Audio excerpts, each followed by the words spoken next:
everybody? We are back here at Irrational Radio with another episode of The Darning Watch coming to you on this Monday night. We have had quite an adventure with these guys. John has died twice since we started doing these. And this is the introduction to his new character.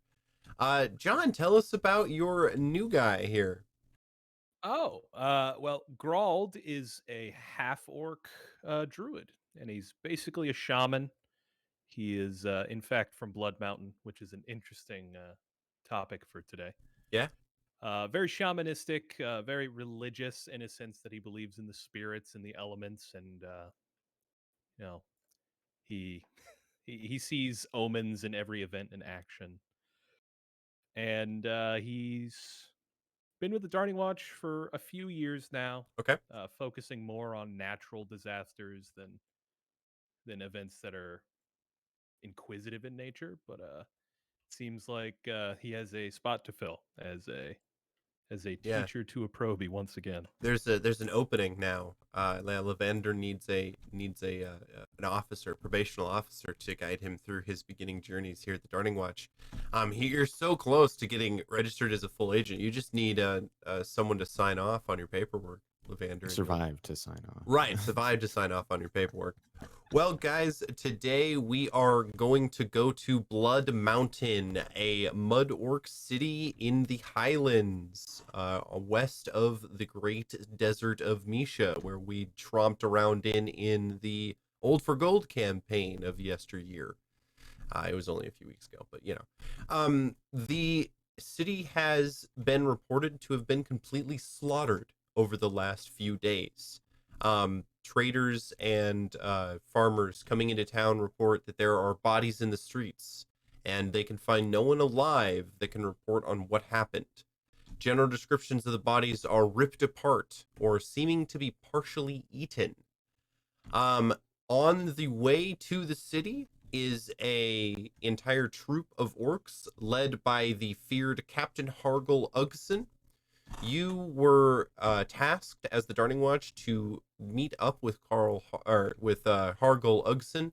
I'm gonna keep saying Carl. Yeah, Hargol Uggson, and to travel to Blood Mountain and help him determine what has happened to the town. You guys grouped up with him about a day ago. Him and his troops of orcs are messy. They're very crude, not very well trained, and they don't have the best discipline. But Captain Uggson is a very terrifying commander. You have seen him already whip and beat his own troops for things like sleeping a little bit too long or leaving fires on after nightfall. You guys, it is morning, and you are only a few miles from Blood Mountain. You can hear outside of your tent the sounds of the orcs packing up. I will give it to you guys. You'd probably wake up, and I assume Grald would have been up for a while. And you see a bunch of like bird bones, beaks, various twigs of different sizes, like shaven down. Um, and he's got his eyes closed with a little bit of incense in front, and he's just mumbling to himself. I think Lavender's probably gotten used to this while we've been traveling. It seems to be his morning ritual, so he'll just probably attempt to quietly get his stuff pulled together. But I imagine it's a really loud and obnoxious process as he's tipping shit over, and he's got a bunch of very metal gear, so it's just a loud process. Pots and his bolter and chainmail duster and everything else all clanging around as he's getting suited up. Are you trying to wake the forest around us? What? No, just getting ready for the day. As it appears you are yourself. He's kind of like gestures vaguely toward the assorted small animals strewn about. He just nods. He'll get himself all like gathered up, and he says, "So, is it going to rain, or what are we looking at today?" kind of like slaps Uh, a hand on your shoulder. I guess as it seems you're not like too invested in it. I will cast Druidcraft to Okay. predict the weather. All right. So the incense starts to swirl a little more, and the bones start to rattle a little bit. What's the weather going to be like? It's going to be drizzling all day, gray and overcast with a slight downpour. It seems as though the elements of the sky will cry for the rest of the day. So that's a yes on the rain then. He Yes. nods and like pulls like an oil covered, whatever kind of shoulder cape deal out over and puts it on top of his. You have like Uh, 3 layers of clothes. Yeah, and just like okay, yep, A rough orc comes in, big broad hat. shoves his way into the tent and goes, Hey, Captain wants to see you two. You can tell him to wait. I do not think that is a good idea. I know it. Do I? Hmm. You mind he whip them fools for what was it, playing cards on watch duty or what have you. I imagine he does not take kindly to being left to wait and feel his own time. Well, Levander, we're not his pawns. We work outside of his, how you'd say, jurisdiction. Listen, I'm gonna go tell him that you said that he has to wait, and when he comes back here with his scimitar, he is going to be very upset. We're also here to, I believe, maintain as positive relations as possible. Of course, I am not the superior officer here, so I defer to your expert opinion on the matter, but I find that it's likely we ought to do our best to keep things as civil as possible. Fine. And he'll take a bag off his belt and scoop his various dried bits into it, and he'll tie it up neatly, and he'll lick his finger and put out the incense. Lead on then, peon. the orc trooper leads you through the squat orc camp that is packing up for the morning to the large tent near the middle that houses the captain. You walk inside to see that he is strapping on his armor, or he is having attendants strap on his armor.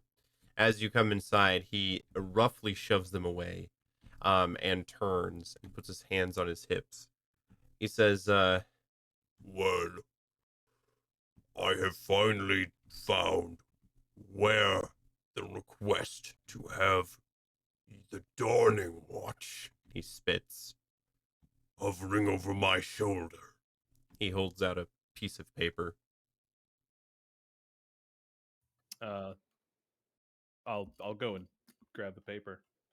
It is a writ signed by the last chieftain, that basically calls for an automatic response from a outside agency in the event of an entire city being disappeared in some way. So this was something that happened outside of the new war chief as well as Captain Hargol Uggson. No one in this country's government called you guys here. So this is a break glass in case of mass murder sort of deal. Exactly. Yep. Right. Yep. Lose a lot of cities. Is that like a regular occurrence? Cities just up and disappearing from time to time. This is a hard land. He just nods. Right, got it. Now, Okay. tell me why I should honor this and not just strip you of valuables and kick you into the mudflats. Well, if this is part of the writ, that means that we're part of the deal. If you want to deal with this yourself, by all means, but we'll be stopping by regardless. Right, we've been sent here to investigate this from those we answer to. So, regardless of your desires, unfortunately, we're obligated to look into this. He kind of smiles wickedly and says, What would the Dawning Watch do if I kneecapped both of you and put you upside down in a mud toad hole? I'd like to see you try, Chief. Levander kind of like grins weakly, but then says, it's not exactly the Darning Watch that'd be doing anything to stop that. It'd be the two of us that you'd have to worry about. He Kind of like shuffle, the load on his bolter. Oh, he slaps the chair and says, fine. I won't treat you as hostile right now. I allow you to travel with my troop, but if you get in the way, I will have no choice but to deal with you in the harshest manner possible. Don't worry. You can keep beating on your peons. We'll simply watch. he spits. Leave. And he'll turn around and nod at Levander. We've Oh. got better things to do. He'll just nod quickly and follow out after Grald? Grawled. Garld. I wanted to It's- make it I'm just very like, difficult to pronounce. Grald. It's not that bad. I just can't read. That's what I mean. I wrote it in Comic Sans. Right, yeah, absolutely. Yeah, wingdings. Pointer finger, tower. Grald. Indeed, man of culture. You guys come out of the Brilliant. tent, and it is drizzling. It's like raining to the point where you can't feel it on your clothes, but it's making you wet. Gerald will pull over his wolf pelt that he has, with the wolf head still attached on the top. Aye, good call on the weather. You're quite reliable with that, actually. Better than most of the folks I know who try and do it. So what's it we're to do then here, I suppose, if that's not the one that we're meant to answer or, contact, and he's not exactly interested in our presence? This is more on us. It's up to nods. us to discover what happened to whom. Now, I want to make things very clear. The way I generally do these, and I normally travel on my own, is I prefer to stay away from wanton murder. Sure. No, that seems like a desirable goal.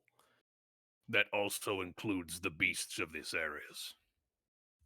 Oh, sure. If there's a way to calmly solve any situation, that is what I tend to do. Right. Well, there's this mate I had on the last job, and he was trying to sort of take this more diplomatic route, and he ended up getting his brain eaten. I heard. Yeah, by a larger brain. Oh, He just nods again.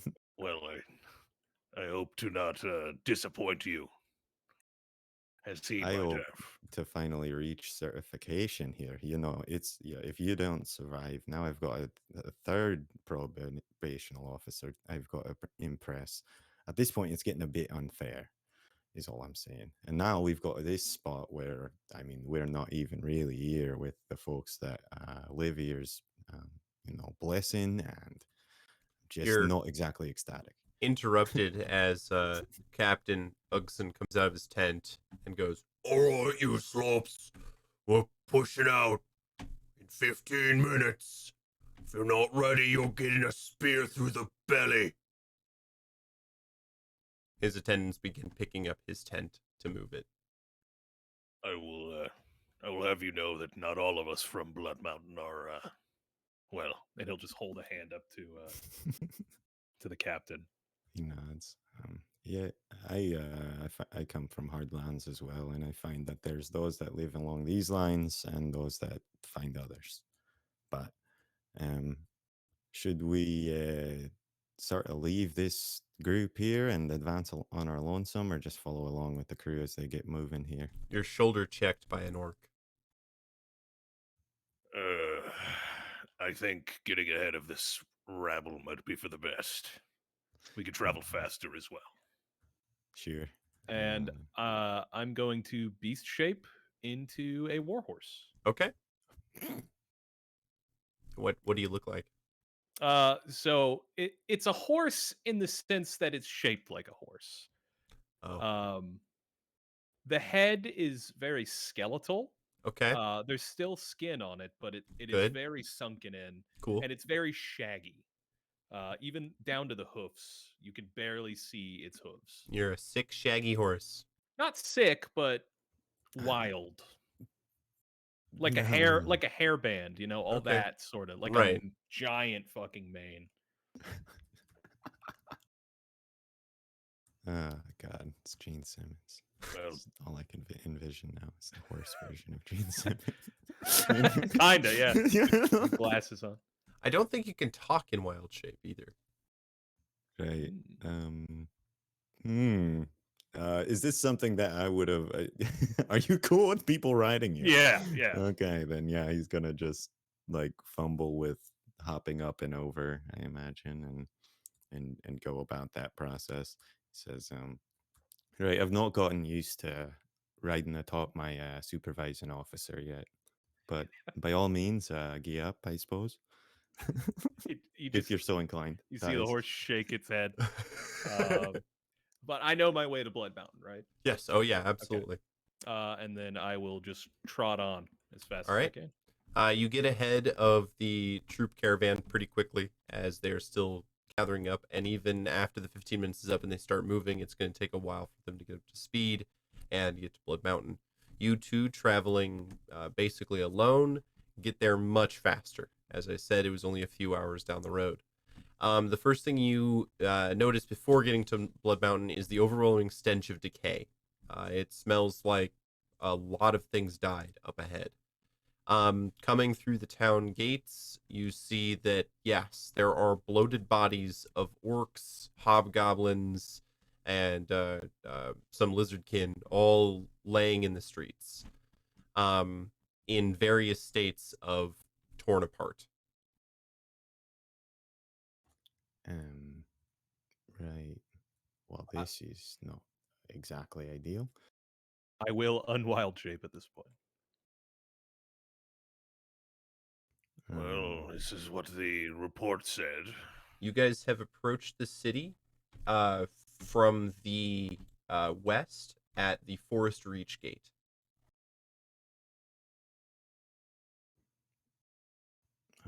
So as we come through, are there people all the way out to like where we've got Yep. yeah, Where okay. you see buildings, yeah, there are signs of bodies.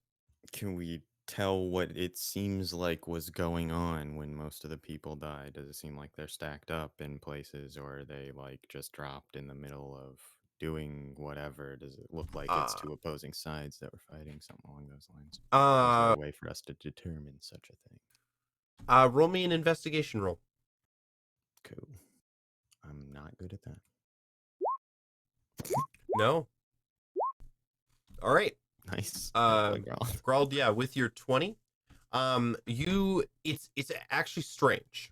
From your experience with battle scenes, or I guess with like horrific scenes of struggle and battle and stuff, there is usually a pattern to it. As Levander kind of points out here, sometimes you see two sides, like there's a battle line down the middle of the streets. Sometimes you see like people hiding in like alleyways, or you can tell that they had a lot of time to like hide. Other times you see people that have just dropped in the middle of like carrying boxes, or it like happened really suddenly.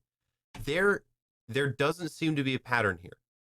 There are people that are slaughtered in the middle of the street that are wearing just their like inside clothes. They're not wearing their coats.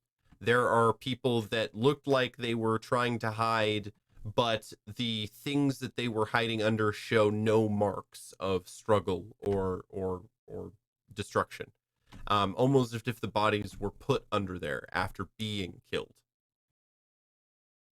You find it very curious. And what kind of wounds are we talking here? Roll me a medicine check. Ooh. Is this do these wounds seem more bestial? Could I swing a nature check if so? You can, yes. I will adjust the DC by how accurate that determination is. Okay. All right, that can't. is a nat 1. So with your 16, Lavander, you notice that many of these wounds that are on these people were post-mortem. Right. Keep an eye out for chairs. He just What? nods. It's well, I'm quite convinced that this is a further development of the chair conspiracy, which is growing across our lands. The pieces of wood you sit on. Aye. It's just nodding, staring at you. Very serious. Okay. Right, they're vicious creatures. Well, it seems as though whatever did this, it was a spectacle. Some people seem to have come out of their homes. Some people simply died where they were. Some people died under things. Right, It's an and odd something circumstance. was going around inflicting wounds on some of these after they were dead, it appears. I suspect the chairs. Right. He nods. Are these like cuts or are these like odd wounds? They're odd wounds. They look like they were made with teeth. But with your 16, Lavander, they all the teeth marks are the same. Mm-hmm. It's not even like the individual teeth are all the same tooth. Right. See, this appears to be teeth marks, but it's likely, in fact, a decorative part of a single chair or perhaps a set. Very spiky chair with teeth. Right. He nods. Teeth-laden chairs. That's my conclusion at this point in the investigation. Your previous mentor was really not up to snuff, was he? Well, we did kill an entire house. His voice is not right. That one time, that was pretty successful. A series of, nefarious chairs in that ordeal. Okay. He nods. Piecing that together, but I'm not quite able to piece all of this together. Sure. I can't say as I'm exactly certain what it is that's connecting all of these disparate puzzle pieces here. But perhaps some further investigation within the city itself will shed some further light on the All matter. right. Lead on. I'll let you take lead. He racks the lever on his bolter and sets a bolt in the spot and gets ready as they're moving forward to All right. kind of keep clearing corners and everything as they walk. Would you like to head further into the city, like center of town, heading towards the Red Grove? I think so. Yeah. Just kind of looking for the main market square plaza area. Okay, yeah, that's the probably to Red start Grove. here. Yeah, right in the middle of town. If there's any small animals along the way, I want to keep an eye out as well. Yeah, there is a couple of possums that are chewing on a body. Oh, I will. I'll hold up a hand. Hold on a moment. And his Drops staff in Freddy. hand. Yeah, looking at all the chairs that are on the ground. He'll walk over to the possums very slowly and put out a hand for them to sniff. And I'll cast Speak with Animals as a ritual. All right. After 10 minutes of like basically coaxing these possums, you are finally able to speak their language. Yeah, exactly. Yeah. That's what it sounds like. Yeah. But Gerald will look at them. He'll pat one on the head. Hello, little ones. I would like to ask you something. Meat creature. Correct. Astute. Did you see what happened to these people? Flashy bits. Left behind. Left behind from what? Dark man. Human? The dark man left it. No, orcish. Dark orcish man. Yes, yes. Cloaked? Yes, yes. Leave meat morsels. Cut meat Oh. morsels open. All of them? He killed everyone here? No, no. Left behind. Opened. Very well. Opened. Did he take anything from them? Any No. fleshy bits? No, no. All for us. All for us. Fleshy bits, fleshy bits. Very well. Continue your feast. They go back to chewing on the soft spots of the body. He'll get up from his knee and kind of shake his head off, and he'll walk back over to Levander. It seems as though there was an orcish figure that did this, cloaked in black. Those are the largest rats I think I've ever seen. It's just kind of like looking past you. Those are possums. Sure, whatever. They're One of them plays reliable. dead. He Yeah. like, flops over. Yeah, he screams from the side. So they're reliable witnesses then? He's kind of looking at you with an eyebrow cocked. Better than the dead. Sure. I mean, unless you're so inclined as to try and speak with them. I He don't. shrugs. I don't dabble in that sort of thing. Oh, The spirits aren't very pleased by necromancy. I well, a lot of healing's considered that as well as I understand. Regardless, is there anything else they could tell you about what it was this dark orc was looking for here in the town? Not particularly. It seems as though he walked through slashing willy-nilly. That Not sounds very talkative possums. Is that's right? Compared to the average possum. I've Yeah, spoken to inversely. many. Sure. As you're right. aware, I grew up around here, and we have many possums in the area. He nods. So should we try and perhaps find like the center of whatever conflict this is that folks have perished in? If there's like a epicenter of dead bodies or something along those lines, or just head straight to the mayor's house or what have you, or I guess war chief, whatever It was a chieftain. Sure. I would Right. also think to look in the holy places of the city as well.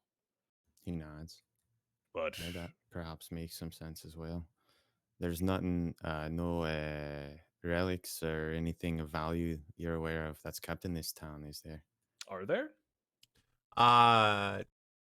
No, not particularly. This town gets razed so many times that they really haven't been able to keep anything long lasting of religious value. The part of the thing that makes this land so very lucrative for people is that it is pretty remote. This is the most remote city in Badtock, and Badtock as a country is a mud orc, tribal community where having the ability to gather together a large population of people without very much oversight is very, very lucrative. So no, not particularly. It is a lumber city, so that's what they produce for the most part. Is they cut down a lot of the large pines that grow in the mudflats around this area and then transport the wood. And they have made quite a bit of money off of that, which is also why they don't like paying taxes to the war chief of Badtock. We're not really prone on relics or expensive luxuries. This town gets demolished enough to have taught a lesson. Anything more than produce and trade goods is generally brought in from outside. Well, perhaps then we just head toward the citadel or whatever, sort of, the chief's hold or what have you, The seat of power. Yeah. right? Perhaps that's, at least as good a place to start as any from here out. Uh, uh, Grald, you know the chief's name is Nucket. Nucket. That was his name. Good, wonderful. If we see him, we can address him as such. Of course, at this point, not exactly holding out hope for running into too many who are still breathing. Yeah, I don't think we have to address any corpses from here on out. Do keep your eyes out for possums, though. They will nip at you. Right, and you keep a lookout for chairs. Just nods and continue scanning like the Guys, others. Already. He nods as if it's just totally normal. Will do. Right. You guys head into the market square of the Red Grove, and you see that there are a few more bodies here, but it's very even, the distribution of bodies in this city right now. You guys approach the citadel. There aren't any guard bodies either, which is something interesting. You don't see anybody in guard uniform. You guys go into the citadel, and there in the great hall where the chief holds his council meetings and large feasts, there are a few more bodies, as well as the body of Nucket. He is at the base of his throne.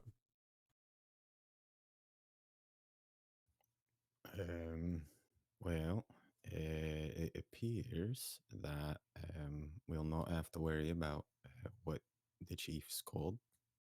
He gestures toward the Right. These bodies are very similarly brutalized. Yes, though Nucket has been just his stomach region has been like chewed up. It looks like, or yeah, slashed with that single tooth. It's the same pattern as the other bodies.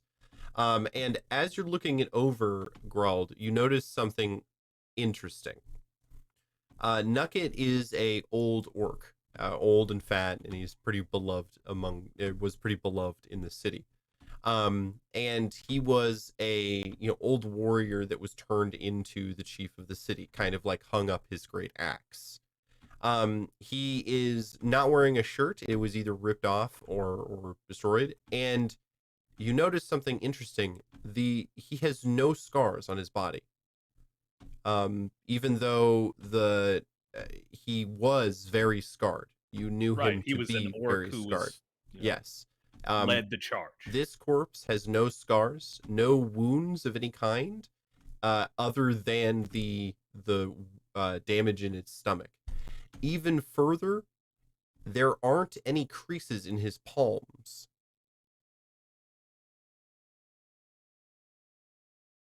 So it's as if all of his flesh was cured, so to speak. No, Like, it's as if all of his flesh is brand new. right. That's what that was my line of thinking, but I can't cured words. as in Right. rots Yeah. meat or, Not cured as in the meat. Right. Yes. Yeah. Yes. It looks like all of his wounds, even the like damage of age, has been completely reversed in this body. Is his did he carry a weapon? Yes, he did. Is it still on his belt or is it in his hand? Neither. It is missing. Oh. Have there been weapons and other combat equipment around or Some, on the other people? but not very many. And the things that you have found have been rusty daggers or broken hilted swords. Okay. Lavender, come. Right. And he's kneeling over the chieftain's body. I think he's just like Lavander's just been like staring at like one chair to the next of around, I imagine. Yeah, in a There's fucking big, hall like, long of chairs. table. Yeah, Yeah, yeah. exactly. And he's just kind of like Walks backward to me. Doesn't yeah, exactly. Doesn't break eye contact with the table. Like Does anything about this body jump out at you? and he'll take a closer look here. Okay. Do you want a medicine? Yeah, go ahead. Yeah. Ooh. 20. You So- you notice all the stuff that John has noticed. Gotcha. In addition, his teeth are also perfect. and even my teeth aren't perfect. Like, and I'm not like a warrior sword. Right. This is odd. I mean, It's as if he there's was just reborn. it's like this is a lot of trouble to go through for someone you're about to, sort of do in or whatever too. So it's a bit odd that you'd find a person in this sort of renewed state as their guts have been ripped out or what have you. Kind of gestures down lower. It definitely sort of stinks of a magical intervention of some variety. You guys hear an orcish war horn coming from the west side of town, signaling that the troop has begun moving into the city. Well, they finally caught up. They suppose it's all a cover or something. He looks around. Like, Hmm. they found a way to. Well, and he's going to go over and look at one of the other dead bodies. Do they seem similarly, like, Yes. regenerated and Yep. whatnot? No scars, Ah. no folds in the hands, and no missing teeth and no cavities. Okay. Yeah, I suppose through some sort of incredibly strong magic, they could have found a way to produce doubles or something. He's shrugging, like I don't know. Are any of those bodies missing organs, limbs? Um, let me see here, and yeah, he'll kind of reassess one of the ones nearby. While they're torn apart messily, there's nothing missing. Not that I can say with confidence, but they have been quite defaced as a general rule here. My first thought was organ harvesting, some sort of necromantic ritual. But the Well, pieces aren't fitting together like I expected them to. Is there a reason these folks would want to sort of be considered dead to the wider world? Maybe to remain exempt from taxes, but if an entire city was wiped out, I assume new blood would start to trickle in from around the mountain. It wouldn't really Sure. make sense. Unless you could make it set up in a situation that appeared like haunted or what have you. He sort of like gestures around to the mysterious, like, mass death situation there in the middle of. It's a good point. Folks are weird about, this sort of superstitious stuff like that. Especially orcs of the mountain as well. It's, We revere the spirits, and well, something like this, it decries something dark, something not worth running into. sure. A family wouldn't want to live here. No, no, I do not believe so. At least not until they've cleaned up some of the bodies. And Maybe. I think he's gonna go up to the king's body here. Okay. And I think he's gonna start ritual casting detect magic. Okay. Yeah, and just see if there's any sort of whatever going on. Sure. Coming off of the body here. After 10 minutes, you guys can hear that the troop of orcs has begun to move into the Red Grove. And you finish your ritual. There is faint necromantic magic coming off of the body. There's a bit of necromancy, just a whiff of it around the bodies. You may not be far off from that dark and mysterious goings on here assertion. Well, that does bring to mind one individual. There Oh. was a necromancer who lived here, at least when I was a boy. Is that If, so? if he's still around, this could point toward him. I sure it would indeed. But he was more of a witch doctor. He was the town's only source of healing. well, Scrapes, wounds, battle scars, the whole lot. He'd take care of most of it. aye. But if he's one of few magical practitioners of note, then it's likely he's at least at the top of our suspect list. The keep here. door bursts open, and in strides Captain Uggson. Oh, there you are, Darning Watch. Keeping the chief warm, I see. Bit late for that, actually. Quite cold. He walks up and he looks down and he goes, Oh, the great Chief Nucked, brought low by... What was it? Wolves? He'll look to Lavander in like a hold the phone. Please don't say. Yeah. He's like about to say chairs. You can see it. Right. Stop. Yeah. It might have been wolves. We're gonna take a closer look. Have the dens nearby been disturbed? We do not know yet. We found no tracks in town either.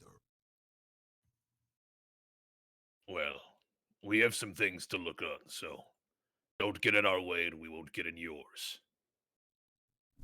Fine. Do you Yeah, need like- this body? We are Yeah. gathering and burning them in the middle of town. If I think perhaps waiting on that in here at least until we've concluded our investigation might be beneficial. No Right, matter we- to me. There was we'll- no love for Chief Nucket in my mind. What is the relation between this guy and the chief? Is he just a simple captain? As far as you know, yeah, Captain Hargol Uggson is a captain from the capital of Badtock. But you have a nagging suspicion that you know this dude from somewhere else or from some time. How did you know the chief, Hargol? He kind of looks side-eyed at you and says, Many years ago, I was chasing a criminal, and he led me to Blood Mountain. I asked Nucket if I could arrest him, and he refused. He drove me out of town, humiliated me. he spits. You remember that happening. He tried to arrest Khal Ragath, the necromancer. Oh. Did I ever hear what he was wanted for? No. And what was this criminal being accused of? Testing on orcs. Experiments of a most heinous nature. Well, he's Have you probably f- dead by now. I imagine so. If not from age, then from whatever did these peasants in. Well, that's enough. We'll be on our way. And he'll just wave a hand at Lavander. He'll kind of just, quickly clop along after you. Clop. All right. Yes. And that is where we're going to take our break for the night as they approach the house of Kal Regeth, the orcish necromancer. We will be back in 15 minutes to see how this mystery wraps up. See you guys then.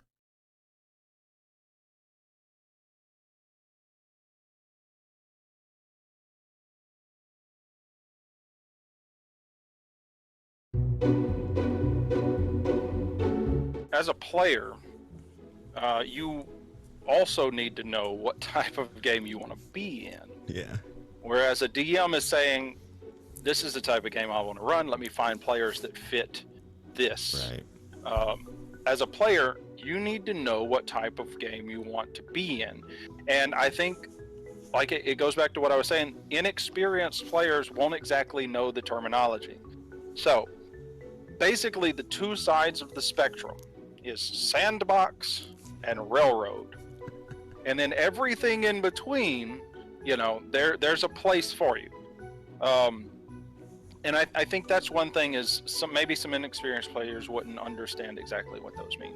So basically, railroad, as you and I know, that's where the DM is going to tell you where to go in not so subtle terms. Yeah. Like whether they have, an interesting character walks into the bar and walks up to you, hey, I have a job for you. It needs to be done now. Like, that's pretty much railroad. That's like, hey, here's a quest, go do it. Sandbox is no direction. DM's not going to give you direction. They're going to drop hooks at you. Subtle, sometimes blatant, but they're just going to drop a bunch of hooks. You're in a pond, they're going to throw hooks at you. You do what you want to do. You're in a tavern. They will describe the innkeeper. They'll describe some of the patrons. They'll describe, the environment. They'll describe the band that's playing, the bard that's singing. Some, people are walking in. It's this time of day. What do you want to do? What do you want to do? In a sandbox, I want to talk to this person at this table.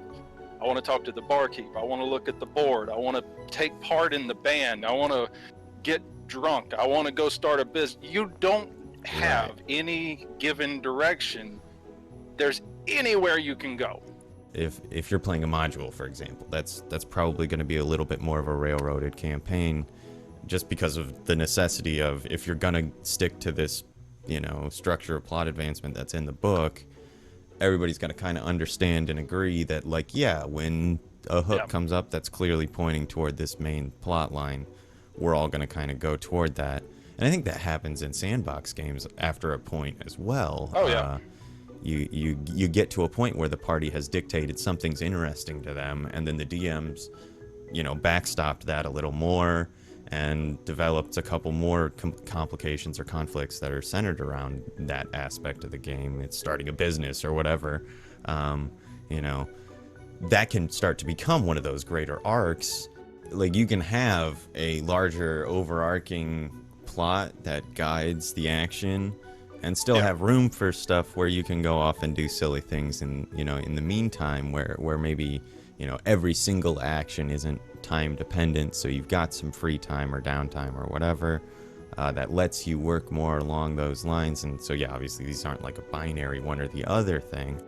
If you're new, generally you would lean towards the railroad side. It gives you more direction. Because as a new player, you're not exactly sure what all of your options are. What can you do? Right. What should you do? I mean, do you want to go and talk to somebody? Do you want a quest? Do you want to do nothing? Like, you don't know. You don't know. You're not given a list of things that you can do. As a player, depending on what you want to do, you need a DM that's going to be trying to run that type of game. If you want the direction, there's nothing wrong with that. If you want a story-driven direction, then that's fine. Find a DM that's doing that. Right.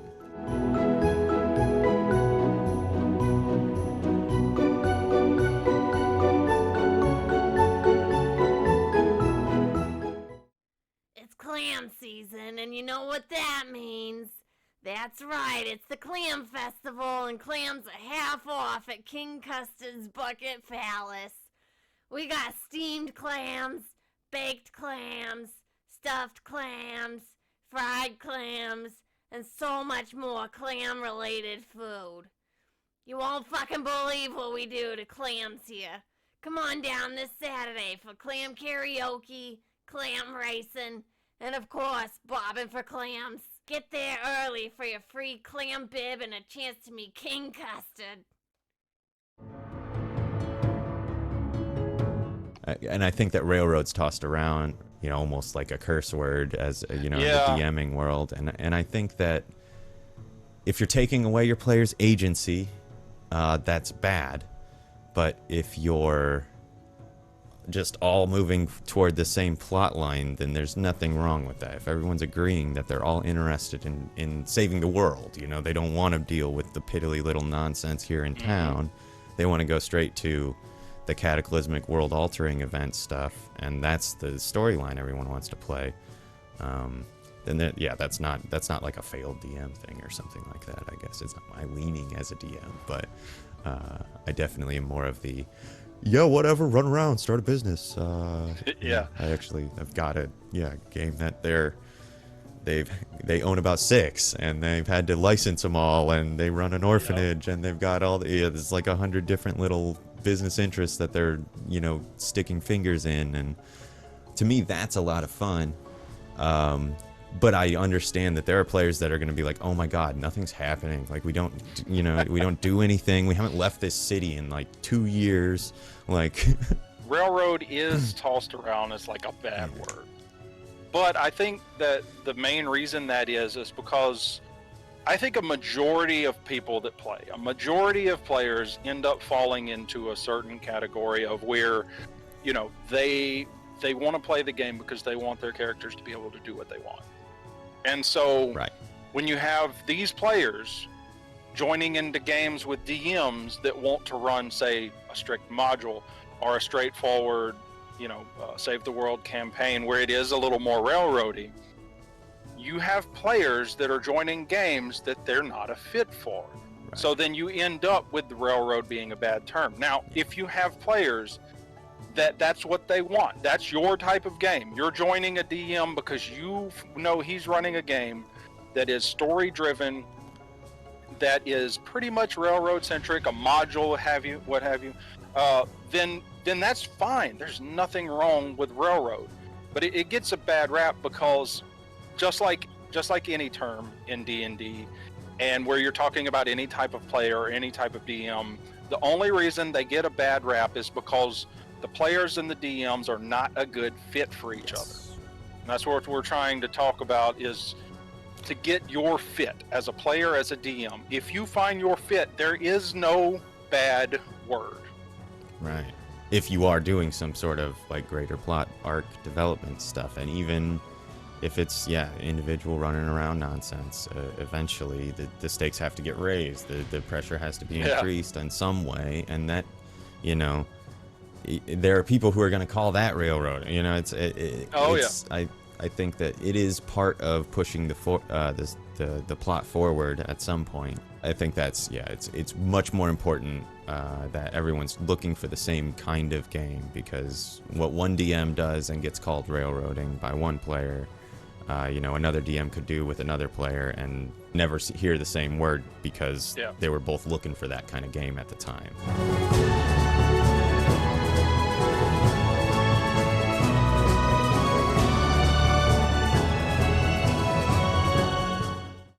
So you're a bard, a master of performance, a suave, debonair gentleman with quick fingers and a silver tongue. But did you know that 8 out of every 10 bards have come in contact with a fantasy STD during their adventures without even knowing it? Have you recently experienced any of the following unexplained symptoms? Unending urination, warts with consciousness, sprouted tentacles, genital wings, crawling rash, anal portals, molten discharge, If so, you need Dr. Ungwin's Bard Rub, the only ointment on the market specifically designed for the most polyamorous of bards and adventurers. Most users see a 50% decrease in symptoms in just 2 applications, so don't wait for those tentacles to grow to maturity. Contact your nearest apothecary or witch doctor and tell them you need Dr. Ungwin's Bard Rub.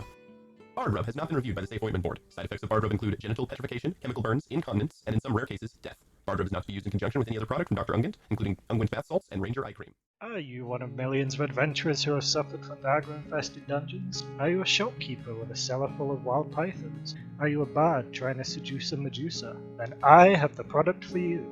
Dr. Josiah Mason here with Snake Begone Oil. Just one drop of this revolutionary product will have you saying, gee, all the snakes are gone. Because that is exactly what will happen. Anacondas? Gone. Giant vipers? Gone. Water naga, spirit naga, bone naga, gone, gone, gone. Snake Begone Oil will even work on a Medusa.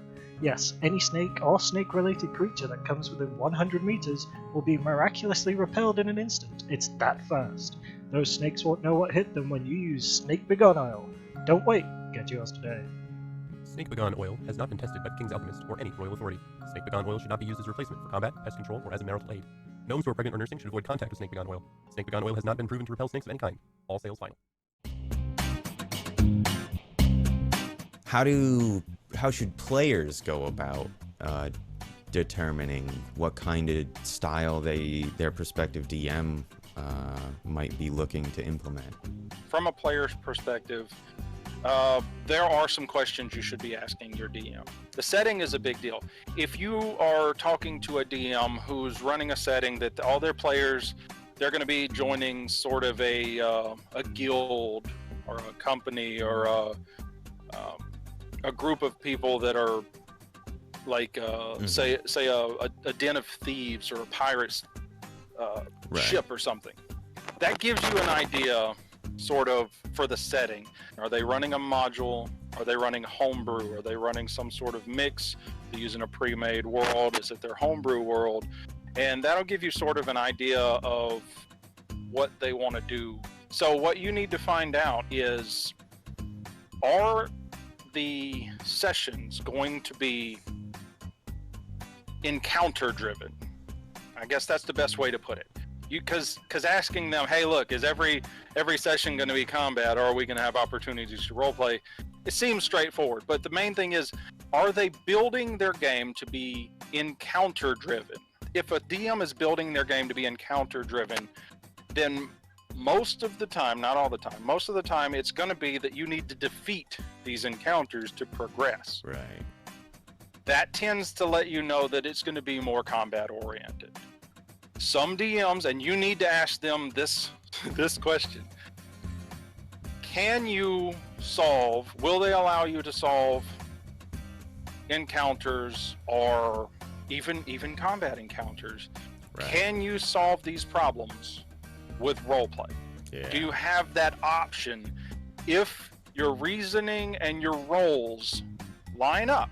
Can Right. you solve these things with roleplay? If the answer is yes, then they're allowing for more roleplay. If the Right. answer is no, which is fine, Yep. you're going to have to fight. That means Yeah. they want more combat. And I've been in games where I felt, as a charismatic character, that I could persuade some certain bad guys. Right. But the DM had the mindset that, hey, This is we have to we have rolled combat initiative. Yeah, because it like- needs to be exciting. Yes. Oh, no, that's what I was saying. Is that's a really good way to phrase that, or to like come at that, is by saying, "Hey, so how often will I be able to talk my way out of whatever Yes. mess we find ourselves in, or think my way out of, or because my answer to that is, hey, if it's reasonable, like you're saying, and the dice line up and all that stuff, yeah, do it. Yeah, Whatever. yeah.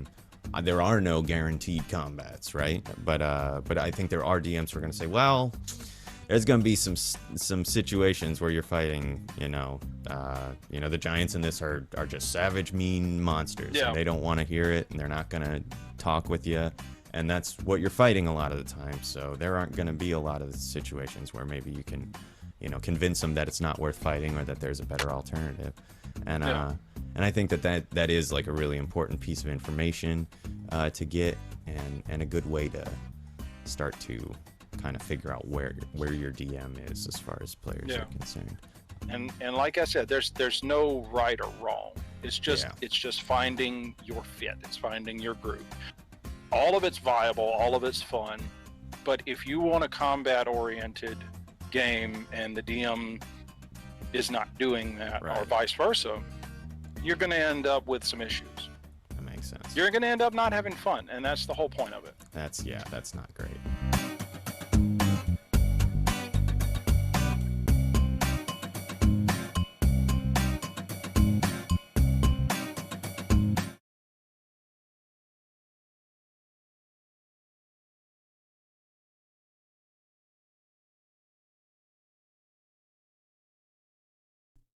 And we're back, everybody. Hello. We are right now in the city of Blood Mountain, headed south towards the Necromancer's house.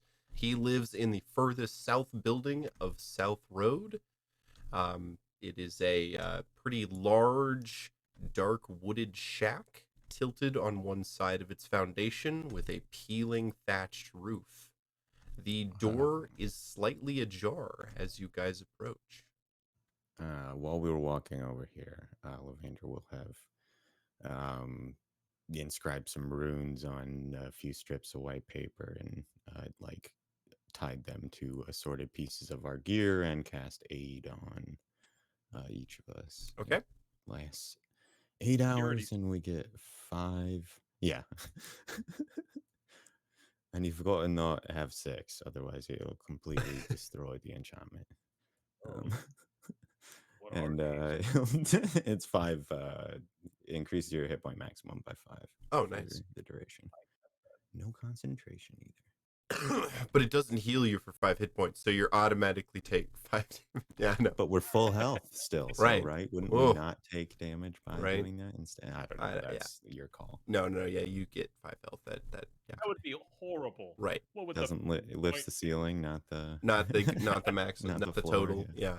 Yeah. All right. So yeah, you guys are in front of this building here with your 5 more HP. That's right. Ooh. Grald will take. He'll actually cast Produce Flame. Okay.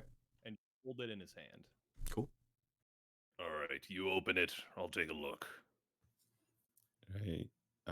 Sure. And just looking at it outside, does it seem like it? I mean, is there like a light on and No, it's fire going or anything it's like that? no smoke coming out of the chimney. Dark.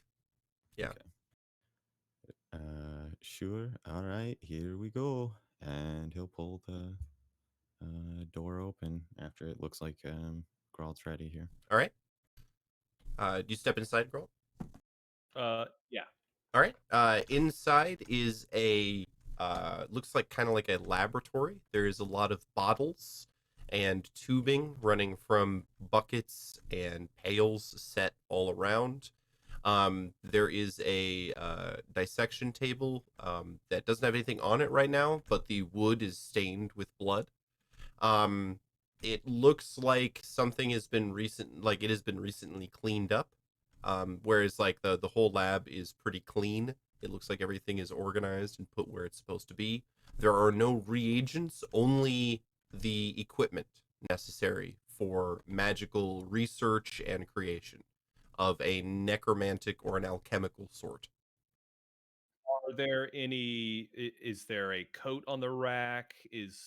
I assume he used a cane because he's older, sort of. No, is his cane here. The coat rack is empty. There is an upstairs and a basement, however. Oh, are you in here? There is no answer. If you see a brain, don't try to think at it too hard. Just Right. nods. Like a your big partner. one. Right, yeah. It'll end up just eating your brain. Try not to think too hard too often. Doesn't work Sure. through. All right, there's an upstairs and a downstairs. What are your thoughts? Kicks over a chair. It's like investigating it very closely. I'd Get out of your say system. what? No, Make you feel there's better. plenty of seating furniture left to closely interrogate and investigate. to assure that they are not involved in this madness, which is, befallen this town. Right. But We'll have plenty of time to speak to the wood once we're done. sure, in my experience, they don't talk as much. But who's to say? You And don't say. he nods. And says, perhaps we start with the upstairs, as I find it tends to be in the basement where the evil is. That is generally what I found as well. He It's also nods. easier to escape a second story as opposed to a basement. You guys. Oh, sorry. No, it's just like, no. I'm not a flying type, I suppose, but maybe that's something you've got the ability to do. And he No. just shrugs, and then I suppose we start heading upstairs. Yeah. All right, you guys ascend the staircase and come to a very small living area. It's kind of like a one-room house built on the second floor.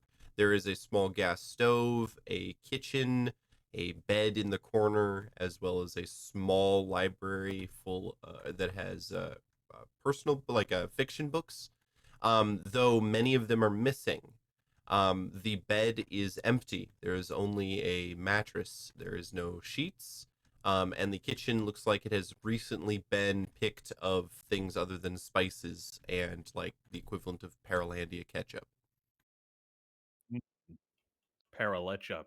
Yep. And it seems like he must have left. It's not like him to leave town, though. He's more of a homebody. Well, if he is involved in all this that's going on, it makes sense that he'd not want to stay around while it's occurring. It's While I'm intrigued to see his involvement, if there is. I've known him since I was, well, born. He was there the day I was born as a midwife. He's cured various scrapes and bruises and wounds and sicknesses and ailments throughout my entire life until I left the city. It'd be saddening if he was behind this for something. Right. Well, if no, we've got to find out what it is that's sent him out of this place ahead of this sort of disaster, and what it is he did know, because clearly he's got some amount of foreknowledge of what's occurred here, as it does not appear he's dead in his house. Not yet. We still have one place left to look. He sighs and says, "Aye, that's true enough, I suppose." And I'll walk down the stairs. Okay. Is there a basement latch or is it a door? It's a door. Yep. Leading to a set of stairs. Does he feel like there might be something on the horizon here? Is there signs of recent entry to the basement? Are there scratches on the door? Nope. All right, Getting he's gonna wait. closer. Getting closer to the door, however, you begin to smell the faint smell of salt water.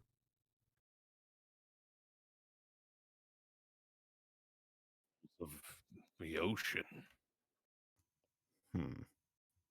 That's not right. We're on top of a mountain. Right. Nods. Correct. The only bodies of water here. Real bodies or blood pools. Are there many of those? Well, now. Sure. Oh, right. We have an it's like a uptick in symbol. both. Right, got it. Yeah.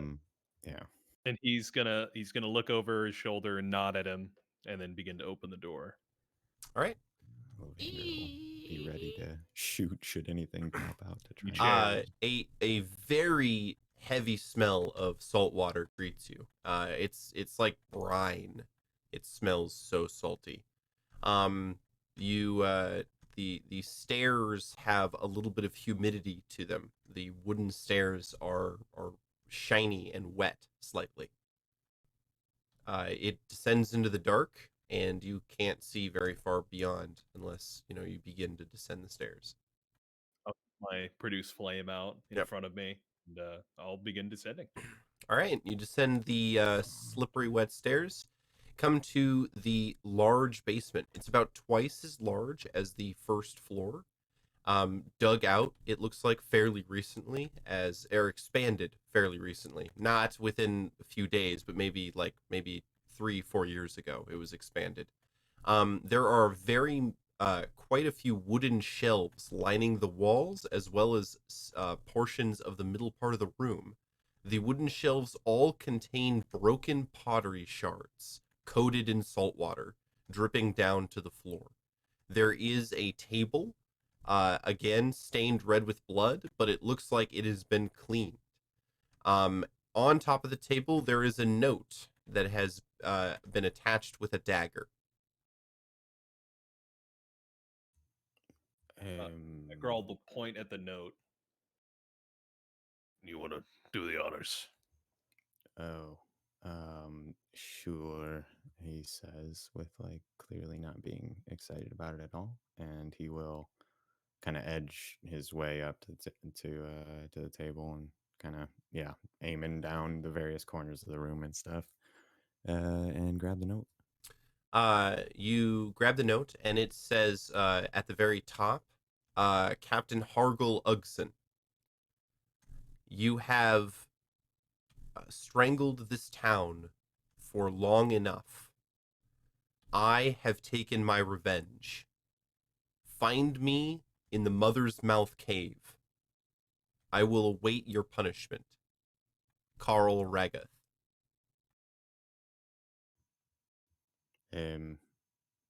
Right, that seems to sort of point toward his guilt, I guess, as I walk over and show the note to Grald.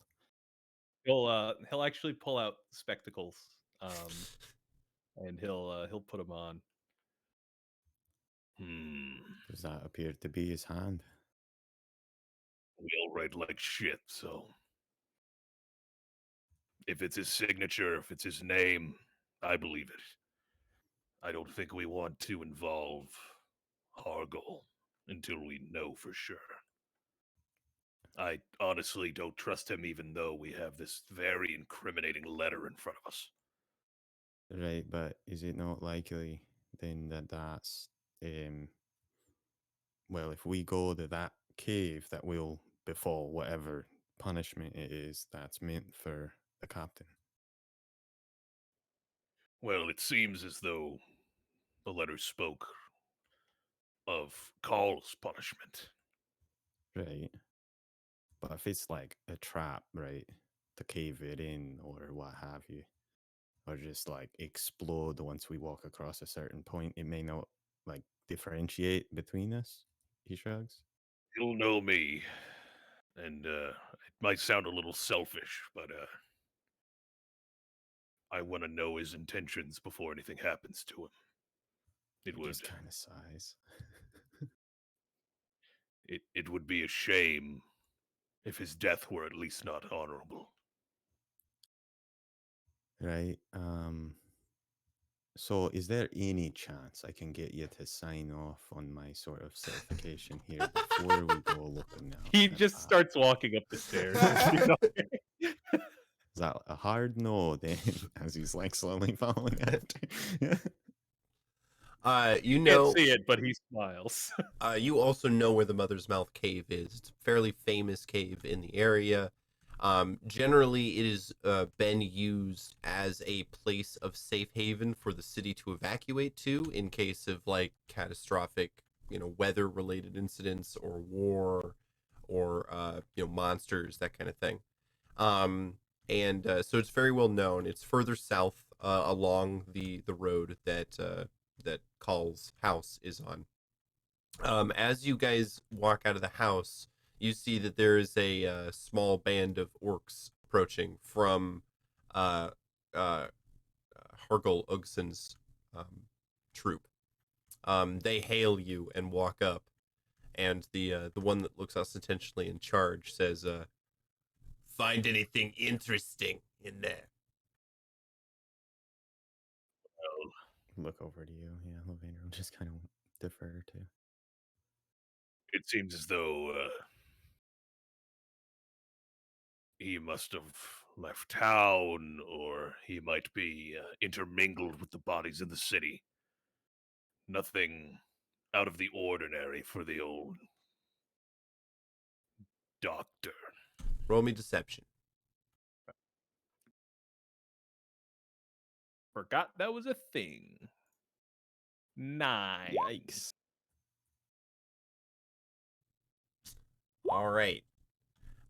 His eyes squint, and he turns and says, Go tell Uggson that the Darning Watch has already been in the necromancer's house. The two of them take off, and he narrows his eyes at you and says, I'll be going in there. If I see that one thing is missing or out of place, I will tell Uggson. Feel free, and if you find anything, let us know. he does this as he backs up and walks away. He spits as he walks in. Did he leave the other guards outside? No, they both went in, and then two of them went back off into town. Report back. All right, Yeah. let's get out of here. And Food. he'll lead.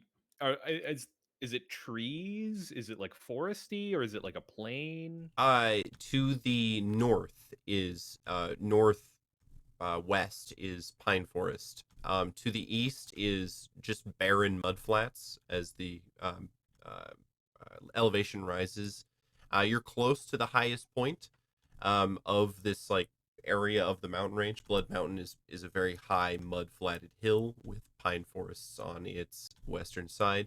Going south goes along the Old Galdor Ridge, or the northern Old Galdor Mountains. So you remain in kind of a mud-flat plain that is on top of this large mountain system. As you walk along, Mother's Mouth is a cave that descends into the Old Galdor Mountains. All right, we should get there soon enough, but I'd like some time if we find our old necromancer before old Hargol gets an earful. Right. Okay. Do we want to sort of go back toward the or the horse maneuver again, and just sort of, get there as quick as possible? I'd prefer to retain my ability for a little longer today. The It's spirits don't allow it very often. It takes a toll. sure, like road maintenance or what have you. Roll me perception, both of you. A toll, because toll road. I It wasn't a think very get good it. joke. It's okay. I You get said it. perception. Yes, sir. Solid. All right, Grald. While you guys are walking, you notice that there is a enormous amount of tracks leading down this road out of town. Almost a whole city's worth. There are carts, there are footprints, all sorts of stuff. Getting to have an idea of what happened, and I think your idea is pretty on par. The chairs. He nods. Other than that one, there's enough tracks here for an entire city. If that's Well- the case, Of chairs. of orcs. Are you following? Oh, Are you okay? right. Vaguely. There's no wooden imprints. These are feet marks and cart marks and horse hoof marks. That might I've lead us to seen believe. Many Don't decorative tell chair me that there are bottoms. chairs with feet. They do have those and legs. Look at you. Chairs Bats too. aside, Sure. it seems as though a vast majority of the people made their way to the cave, or at least toward it.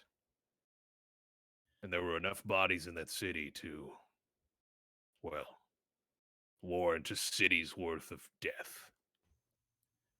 Sure. So that would sort of beg the question of who's walking down this path, if not, the inhabitants of the town. I understand. He kind of nods. Those might have been decoys, like you were insinuating earlier. Right, sure. We've not ruled out the involvement of the chairs, I guess. We is have all I've not, said. right, of course. I'll keep it in mind. No, I'd appreciate it. You don't want to be taken unawares by him. Every time you speak about chairs, I lose my ability to sign that little sheet for you. Oh, sure. Keep forgetting No, the words to write. It's weird. I don't know. perhaps their hold, their magical influence has spread to you Must already. be. You guys can see the Mother's Mouth Cave in the distance. It also looks like, even to your untrained eyes, Lavander, that there was a small camp here maybe a day ago. Actually, pretty a large camp. Multiple campfires, tent marks, horse grazing patterns. There's even some broken crates and a few foodstuffs left behind. It sure appears that there was, you might say, a large number of folks what spent some time here, at least, for some time, not so long ago. And I'm expecting to meet a warm welcome when we enter the cave. I hope. Right, yeah, I'm sort of expecting to be lit up full of arrows or, sort of buried in rocks or scalded with oil or what have you. But I'm sure your judgment is best here. You're very So- cynical, aren't you? What? No, nah. Absolutely excited as can be about this endeavor. And he's just nodding. And I'm nodding along with you. mhm, All right, let's go get filled with arrows and oil poured on us. And he'll sure. lead into the cave. It's fairly large cave, about 20 feet large at the entrance. It leads in maybe 50 feet before you come to an even larger chamber that is fairly low beneath the mountain. It is being lit by several sconces along the walls. There are simple pieces of furniture, table, some chairs, a hearth in the center of the room. Sitting on or next to the hearth, next to a very large ceramic jug, is a black-skinned orc. His back is turned to you. What's called black skinned? Yes. Call Regith. The orc perks up, and he goes, Gerald? he slowly turns and goes, Of all the people I thought was going to walk into that cave mouth, I did not expect to see you. Yes, well, I'm party to the Darting Watch now. he raises his eyebrows. Ah, the late war chief's, writ. Yes, it finally went through. Well- And I'm here. Yes, I see that. He stands up and kind of adjusts his tunic and goes, Well, I was expecting Captain Uggson, of course. Knowing it's Cronies, they'll likely be on their way. But I wanted to have time to ascertain what has gone on in my absence. Oh, well, quite a bit, I'm afraid. Oh, and this is my compatriot, Lavander. Just nods.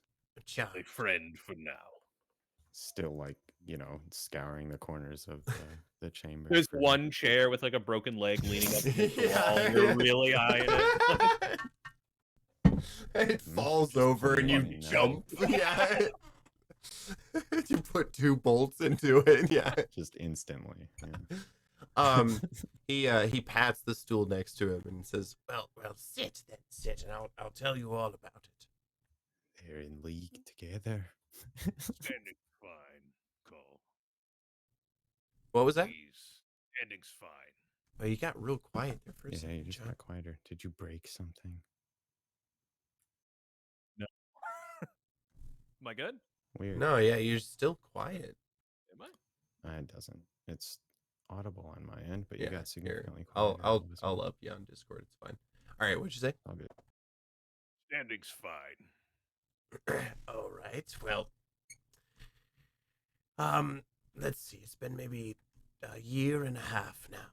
Well, we discovered a small source of gold in town. Our well apparently is you can pan for gold in it, and we did that for quite a few months. Collected gold from the well, and it made us all quite a bit of money. Well, then Cug took over and demanded taxes on both the gold and the forest. Threatened destruction of the town if we did not pay up. Well, he didn't know that I had done something of a life insurance policy on my fellow town members. I had cloned all of them, with their permission, of course, in my basement. And, in a town council meeting, we decided to sacrifice the clones for a way to get away. A way that Uggson would not follow us fast enough for us to get away, or at least them. I stayed behind, as I knew that I could distract Uggson for long enough to guarantee their escape. He kind of absent-mindedly pats the jug. And that's the long and short of it. He pulls out a small tooth dagger. It's a dagger that is made of a tooth, and says, This is what I used to mutilate the bodies. I assume I didn't do a very good job. It was the sort of fresh skin on the fingers and unworn teeth and the like that set us off. Yes, Of course, also the mild necromantic magic. I what we tried. found upon further investigation. I tried to tell them that even if they died, the clones would have all their memories, but they refused to believe me. Something about imposter memories or something. So it was decided that we sacrifice the clones rather than the originals. So, sorry, did you just run like a clone insurance scheme before you decided to sort of do But the it tax wasn't a evasion racket? Or... scheme. It was a very straightforward business model. So, yes. Where are the townsfolk in all this? They have evacuated to Misha. Is that through the caves here or further down the way? Further down the way, yes. They Nice. should be almost to the Badtock Pass, where they can settle in Maka or Damthur very, very finely with the money that we have saved as a city.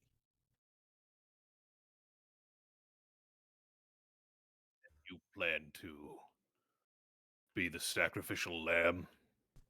Oh, I have lived long enough. Well,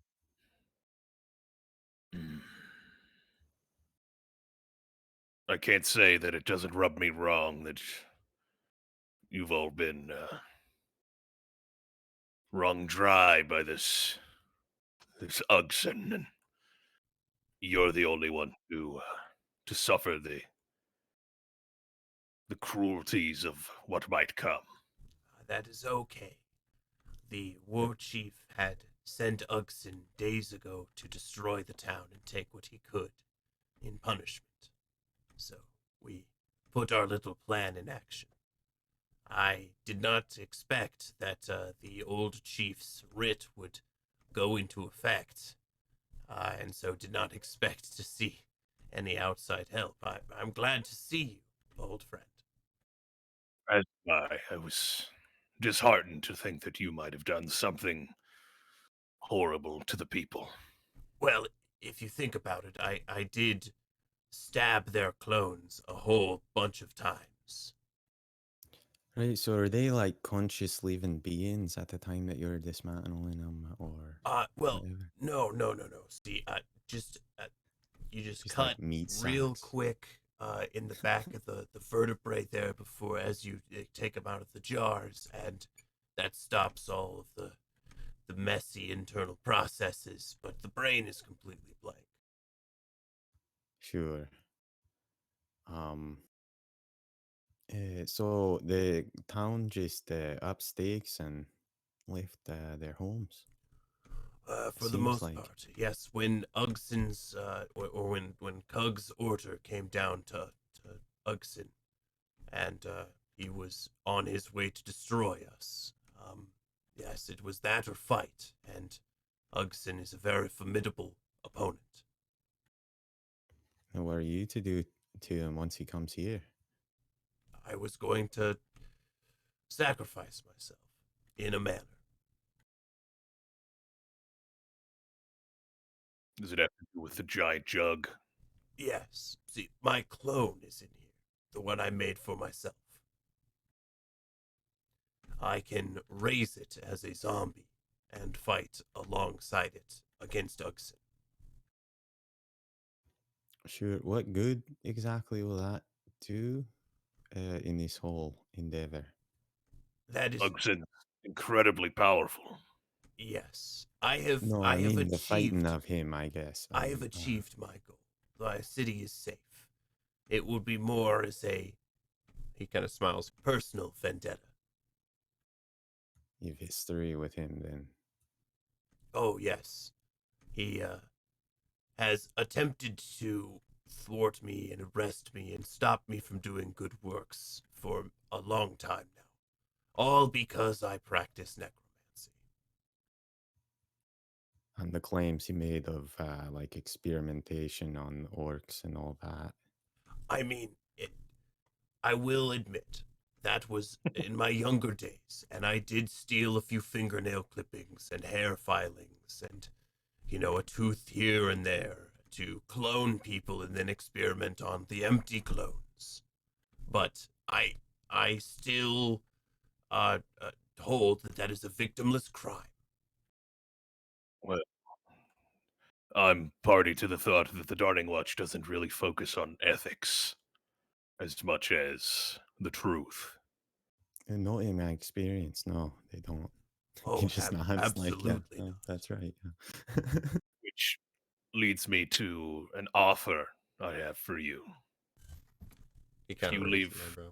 If you leave your clone here, I think we could use your research at the watch. If You you're think willing to so? come with us. He kind of sighs and looks wistfully at the cave entrance. But my glorious battle death. There's glory in the future, Call. There's no glory in hapless death. Roll me a persuasion roll.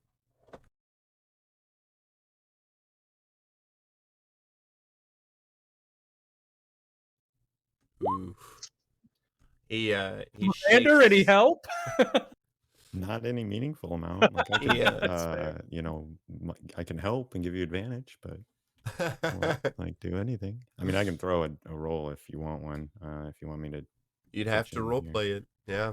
Let's say, let me see, I guess. And yeah, right. And imagine the more good you can do for the world as a whole by assisting the Darning Watch in their efforts across the land, I guess will be his general case. Okay. If you can give us your cloning tech, we'll be better Right, that'd be at huge. the Darning Watching. Whoop! Look at that. All right. Decent roll for a -1. Better than mine. With a 13 and a failure on Growled, he sighs and he says, I do not wish to join the Darning Watch.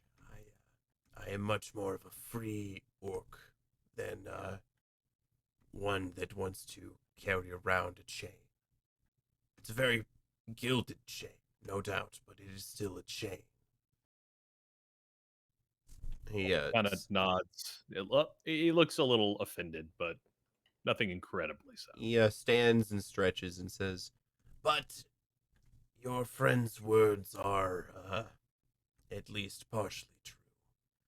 If I try to settle my blood debt with Uggson now, I no longer can help people or my town. I will be stuck. So, I think I will take your advice. I will raise this clone, give it just enough of my self to pass for Uggson's very squinted eyes, and continue towards Misha, and try to meet up with my town. Look over at Grold and say, so are we're coming down on his side here, it appears, right? That's what I would like to do, but as partners for now, that is a two-way street. What are your thoughts? He's well, we could find his dead body here in the caves. He shrugs. You know, just the clone, not him, obviously. Mhm. And then you'd not have to worry about him coming looking for you, because he'd find you're dead. Shrug.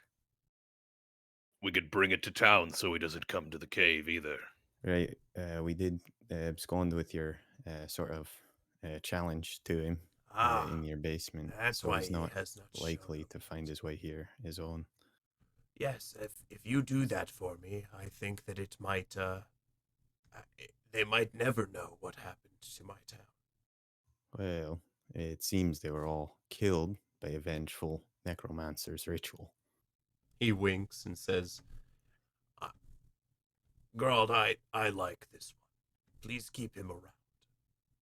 I'll try my best. Aside from his fascination with furniture, he seems to be pretty astute. As a matter of course, I should sort of investigate the possibility. You're not working for, nor have you ever worked for, a chair, right? Carl just rubs his temple. No, of course not. Good. But I have something interesting that you might like. he About chairs? Or something like that. he rummages through a bag next to him, and he comes out with a bottle that's been stoppered with a metal stopper. Inside the bottle is a coin, and he hands it over to you and goes, There you go. That's well, that's a little gift, we'll say. Shake the bottle. He shakes it. no, he gave this to To Levander. Levander. Yeah. Okay. Yep. Sorry. Yeah. Levander will like furrow brow grab it and shake it a whole bunch. You shake it a bunch, and the coin goes tink, tink, and then stops tinking, and it goes, and it has turned into a little gray blob. And then after you shake it, the gray blob settles at the bottom and then transforms into a thumbtack. Sorry, is that to like you know, I guess produce a sharp flavor, or He smiles and says, could have done better? It's not No. That's a mimic. It's a very small one. She wrapped probably in like that bottle. fumbles with the bottle a whole bunch. Like, Fucking throws it up in the air. it's like, holy fuck, almost drops it. It's like it's a what? Like right in there. Yes, and What? it can be used to detect other ones. Sorry. And how is that? If there is another mimic in the area, within maybe 20, 25 feet of you, that will stop holding its shape and start moving and trying to get out. Oh, and it's not especially great at that, right? No. As long as that bottle maintains its integrity, it will remain stuck in there. He nods. It's very Right. thick glass, so. I appreciate this more than you know. He just kind of like probably bows his head deeply and like puts the Eating into it. what? He's gonna start thinking that everything's a mimic now. Right. Well, I mean, no. Now I'll know when everything's a mimic around me, right? He just nods. I see. That's the idea, yes. All right, gentlemen, I am going to leave. Please don't desiccate my corpse too much. Did Do I we- know? Do we have to kill Desecrate, it? yes. Sorry. Do what now? We don't have to kill it ourselves, do we? Well, it's Hey, still we all have alive in there, so you're going to have to make it stop, its heart stop beating somehow. Yeah. Is it just sort of laying in there, in the nude? Yes, fetal position. There are, here. He reaches into his bag Kind of and just like produces a eyeing few at pieces his of like clothing. clothes that Yeah. he's wearing, probably. Yes, here, these are my pajamas. He'll Okay, give right. him his commoner's clothes from his pack.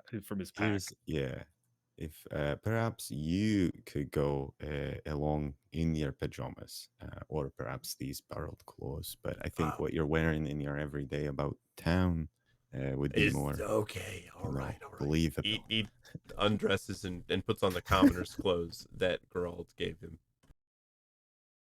And he'll reach into his pack and give him 5 days worth of rations. Oh, thank you. Should last you enough. If not, well, you're feisty. Oh, yes, I can still catch the rabbits. He smiles. Just careful of the possums. It's an old town saying. Right, yeah. Careful of the Careful of the Careful of the possums. possums. That's like a have a good trip. Yeah, right.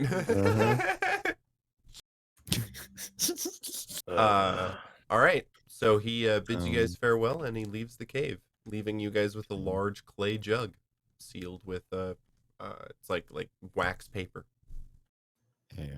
All right, I wasn't exactly truthful with him. About what? If this clone knows his memories, it might also have access to his cloning magics. And I think this would be a big boon for the Watch. Right. So what is it that we do then to convince? Well, I suppose we could just come back and say we found nothing that indicates anything more than the fact that his house has been cleaned out, I suppose. I'm not Do you have sure. any shackles, any sort of binding? No. I have a rope. I might do. We might be able to say that he's our prisoner, and that we have to bring him back to the Watch. This might go Okay. above all of our heads, so to speak. Investigate whatever it is that he's been up to here. Right. He nods. I suppose that makes some sense, but I'm not exactly sure that we'd want him to sort of interact with this clone. Wouldn't it just be easier to sort of leave it here and say we didn't, find hide nor hair of him? I suppose. 'Cause Might it be. looks as though he's cleared out of the of his house, and that's as good as as admission of guilt as we'll find, I suppose. Right. It's just no confirmation of his fate, I guess. So they'd still look for him. Perhaps you're right, and we should come back with a body of some variety, living or otherwise. Just to make sure he's off their trail. Are you familiar with the play Weekend at Bernie's? I've heard of it. Something to do with a great necromancer and a dead corpse, right? Having a fantastic weekend. Right, it's two acolyte necromancers that have stumbled across a rich benefactor who's recently deceased, and they raise his corpse and obviously hijinks. pillage the nearby towns of all of their alcohol. That's yes, no, actually, right, okay. There's a few regional variations, obviously, from tale to tale. It appears. And they drink the blood of their enemies, I remember. My mother used to read this one to me. Right, that must be the Grim Tales version. He says, so is it, do you want to sort of dress up the clone and gag him or what have you and say it's a protection against him as a spellcaster? I like that. No, it's there's like a non-zero chance that they'll take him off us so they can punish him themselves. Well, if that's the case, how good are you at running? Not especially, but I'm quite good at filling things full of bolts. And he like racks the lever on it. Right. You know, like kicks the other one off that's been sitting there this whole time, probably. Well, let's get him out of there and dress him up. Sure. That, yep. Right. And he's, I guess we'll go about unsealing the All right. the jar here. All right. So you pop the seal, and there's like a hiss as some salt water escapes. You clear off, and you see that there is a fully grown orc in the fetal position inside, floating in the salt water. Is he awake? No. Perfect. Right. Maybe is there room in there to like get our hands in and like tie him up before we pull him, you know, like bind his hands before we pull him out? Yes, but you have to break the jar in order to get him out. You can't get him out through the top. It's not large enough for him. I'll cast Shillelagh on my quarterstaff and spiked root scur out of the tip, and he'll just easy whack on the side of it. All right, yeah, it shatters like an egg and spills salt water all over the place. The naked, my hooves all wet, unconscious body slides out at your feet. Salt water, it like plays hell with him as he's gonna like kind of try and stand him up a bit and see if he's a conscious form at all, if there was more involved before he'd like wake up and do stuff. He is completely unconscious, breathing very shallow. Right. Well, perhaps binding will just be for show. It'll be more like the weekend at Bernie's than I originally thought. And he When does he drink their blood? Does that come later? Right. That's I suppose that's probably resolution territory. So I'll have to come past the climax as we're approaching here, I suppose, as he's, you know, like trying to pull pants up on the awkward dead weight. And as he's clothing him, Grald will tie his hands behind his back. Okay. And he'll put you should gag and blindfold him probably as well. Yeah, he'll save us the trouble. He'll rip some of the pants off and he'll blindfold him with that. All right. He'll put the rope in his mouth. All right, so we'll try fitting both of you on my back. I'm not exactly sure if I can carry the weight, but he's like sizing you up right now, and he's like, "All right, it is a horse." Yeah. Like, I'm a fair bit taller and heavier than you as you stand there. Myself as well as him, I'm not exactly confident, but and he will turn back into the very wild, shaggy horse that he was previously. And I'll let you carry both of them. Okay. Yeah. Okay. I'm guessing Warhorse has got enough strength. Yeah. Yeah, it's a warhorse. It's just one more dude. He's not in like a bunch of gear. Right? Yeah. No, he's not wearing metal. Luckily. Yeah. Bunch. All right. So you guys make it back to town. Uggson is waiting for you on the south side of town with half the platoon. They have their weapons raised, and he holds up his hand as you guys approach and goes, "Stop." right, I guess pull up there if you're so inclined, He'll Mr. nod. Horse. He just looks at you with that side eye. Because he's a horse. He is.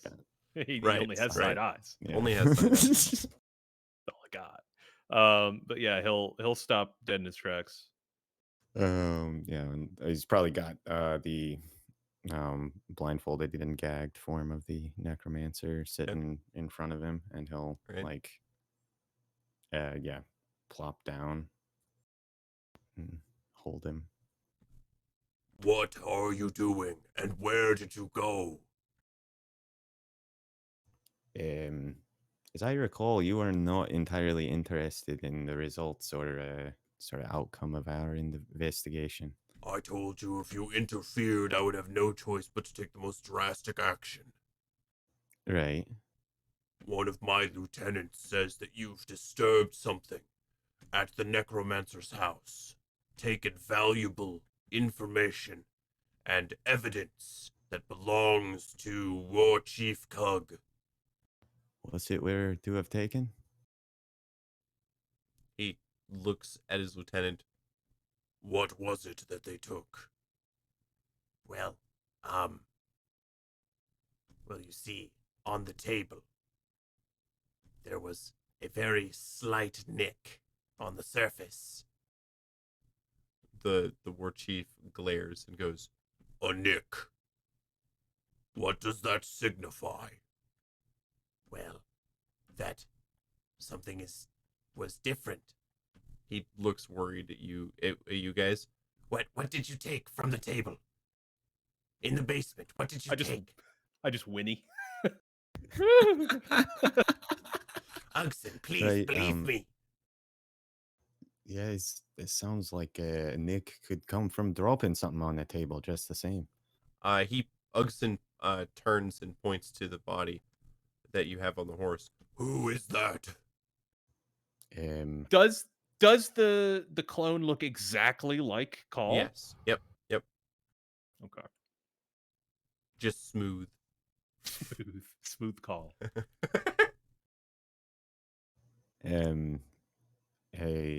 A practitioner of magic that the Darning Watch is bringing back for further investigation. Do they have any connection to the slaughter in the town? He'd look over and say, look over and like kind of like questioning nod toward the horse. The horse shakes its head. No. Roll No. me deception. Am I helping? It's my nod. It's my shaking of head. No. I'll transform back into my orc shape. I was gonna say It's old man Carl. But he seemed, pretty beaten. I had to heal him, and it seems like, he almost shared the same fate as the rest of the town. Roll me a deception check.